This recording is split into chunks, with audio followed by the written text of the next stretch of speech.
Michelle Obama has often been described as one of the strongest women in modern public life. From her early days as a lawyer to her years as First Lady, she carried herself with discipline, dignity, and emotional control. To the world, she appeared unbreakable. Her speeches inspired millions. Her presence symbolized stability. Her confidence reassured people during uncertain times. But behind that public image was a mother navigating a reality few parents ever experience. While cameras followed her every move, Michelle was quietly focused on something far more important than politics. She was raising two daughters in a world that never stopped watching. Every smile, every mistake, every ordinary moment was documented and judged. The pressure was constant. The responsibility was overwhelming, yet she rarely spoke about how deeply it affected her. For years, Michelle carried that emotional weight silently. Her strength was not just political, it was maternal. And that strength would be tested in ways no public role could ever prepare her for. When Barack Obama was elected president, Michelle knew their family life would change forever. Malia and Sasha were still young, still learning who they were, still forming their identities. Overnight, they became symbols.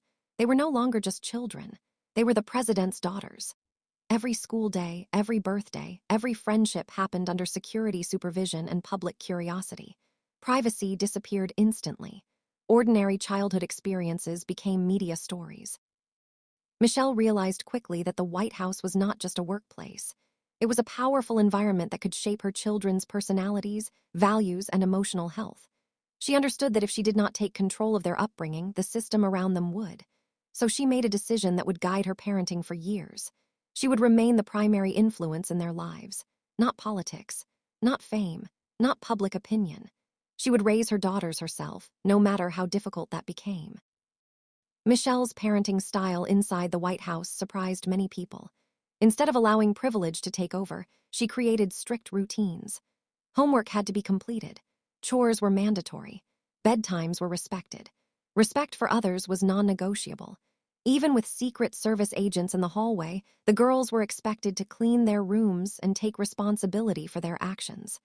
Michelle believed that unearned privilege could damage a child's character. She did not want her daughters to grow up believing the world owed them anything. She wanted them to earn respect, not inherit it. These rules were not about control. They were about preparation. She was preparing them for a future where they would not always be protected. She was building resilience inside them, and she knew that resilience would matter more than popularity, wealth, or status. While Michelle focused on her daughters, she quietly put parts of her own life on hold. Her professional ambitions slowed. Her personal freedom narrowed. Her schedule revolved around school events, family dinners, and emotional support. She became the emotional center of the household. When Barack traveled, when political crises arose, when public criticism intensified, Michelle remained steady for her children. Behind her composed smile lived constant worry. She worried about how fame would affect their mental health. She worried about resentment. She worried about whether they would ever feel normal. She worried about identity. Would they grow up as individuals or as symbols? These questions followed her every day, but she rarely shared them publicly. Instead, she carried them quietly, believing that protecting her daughters mattered more than expressing her own fears. To create stability, Michelle fought for normalcy. Family dinners were sacred. School performances were prioritized. Private conversations were protected. She created traditions and routines not because they were easy, but because they provided emotional grounding. These small moments became acts of resistance against public pressure, laughing together over meals, talking before bedtime, watching movies as a family. These were not just memories, they were shields. They protected her daughters from being consumed by their public identities. Michelle understood that children need private spaces to grow. Without them, self-discovery becomes impossible. So she guarded those spaces fiercely. Even when the world wanted access, she said no. Even when attention brought advantages, she refused. Her priority remained unchanged. Her daughter's emotional health came first. Despite her confidence, Michelle often questioned herself privately. Was she being too strict? Was she limiting their freedom too much? Was she protecting them or controlling them? These doubts followed her throughout the presidency. Parenting under normal circumstances is difficult. Parenting under global scrutiny is emotionally exhausting. Every decision feels amplified. Every mistake feels permanent. Michelle understood that she could not remove all pain from her daughters' lives. But she tried to minimize unnecessary damage. As the years passed, she accepted that some challenges were unavoidable. Her role was not to eliminate hardship, but to prepare her daughters to face it with strength. When Barack left office, the family entered a new phase. The noise faded. The schedules loosened. The security reduced. For the first time in years, life felt quieter. Michelle expected relief. Instead, she felt emotional uncertainty. Without the structure of the White House, their family dynamic began to shift. Her daughters were growing into adults. They needed space. They wanted independence. Slowly, they began to pull away, not angrily, not rebelliously, gently, subtly. They spent more time alone.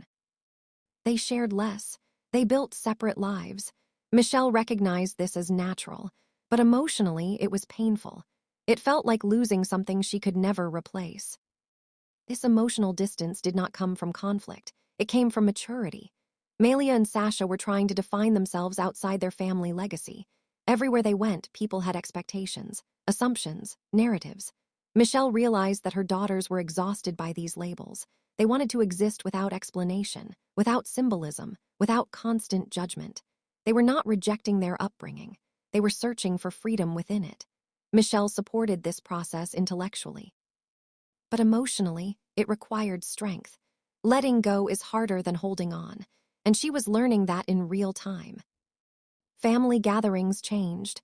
Conversations became shorter. Laughter faded quicker. Michelle noticed these shifts quietly. She did not complain. She did not interfere. But inside, she mourned. This was the grief of transition, the grief of watching childhood disappear, the grief of knowing that closeness cannot be forced. She understood that motherhood does not end. It transforms, and transformation always involves loss. During the global lockdown, the family reunited unexpectedly. Travel stopped, public events paused, schedules cleared. For a moment, life resembled their earlier years. Dinners together, games, long conversations. Michelle felt hopeful. It felt like a return to emotional closeness, but reality soon appeared. Her daughters admitted they were tired of constant family proximity. They missed independence. They wanted their own lives again. The words were gentle, honest, respectful, but they hurt. Not because they were cruel, because they were true. Michelle later shared that this moment deeply affected her. It forced her to confront something difficult. Her presence, once essential, was now excessive. Her role had changed. She was no longer needed in the same way. That realization was painful. For years, her identity was built around caregiving. Suddenly, that foundation shifted. But she also understood something important. Her daughter's desire for independence meant she had done her job well. They were strong enough to stand alone. Another emotional moment came when Malia decided to remove the Obama surname from her film credits. Michelle understood the reason immediately. Her daughter wanted her work judged fairly, without assumptions, without favoritism accusations, without inherited expectations. It was not rejection, it was self-respect. Still, it was emotional.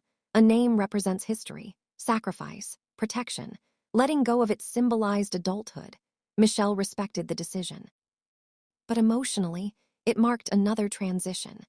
Another reminder that her daughters were building lives separate from her shadow. Michelle reflected on how much effort she had invested in shielding her children. For years, she absorbed criticism to protect them. She limited exposure. She guarded privacy. Now they were choosing visibility on their own terms. This required trust. And trust is harder than protection. Protection feels active. Control feels safe. Trust feels vulnerable. But it is necessary for healthy relationships. As time passed, Michelle also began focusing on herself. After decades of public responsibility, she started making personal choices without justification. She declined events. She traveled less. She prioritized mental health. This shift sparked public rumors. Instead of ignoring them, she addressed them honestly. She explained that she was learning to live for herself, not as a political partner, not as a public symbol, not as a constant caregiver, but as an individual. In this process, she recognized a connection to her daughter's journeys.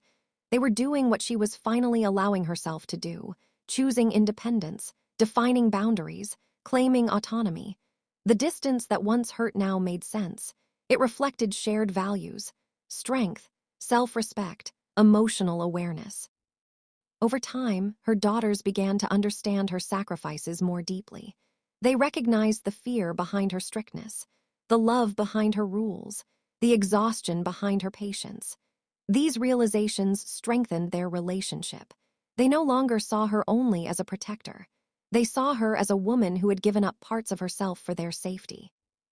Michelle learned that motherhood never truly ends. It evolves. It moves from control to guidance, from guidance to support, from support to trust. Each stage requires emotional adjustment. Each stage involves letting go of previous identities. The hardest lesson she learned was that love does not mean permanence of closeness. It means allowing growth. It means respecting separation. It means celebrating independence even when it hurts. Real love prioritizes the child's future over the parent's comfort. Michelle now speaks openly about this evolution. She shares her struggles not to gain sympathy, but to normalize them. She reminds parents that emotional pain is part of raising strong children. That success in parenting often feels like loss. That letting go is not failure. It is fulfillment. Today, Michelle Obama stands in a new role, not as First Lady, not as constant protector, but as a supportive, trusting mother watching her daughters walk their own paths. Her story is not about politics. It is about transformation, about sacrifice, about love that adapts. She taught her daughters how to stand strong in the world. Now she is learning how to stand back. And in that quiet strength, her greatest legacy continues.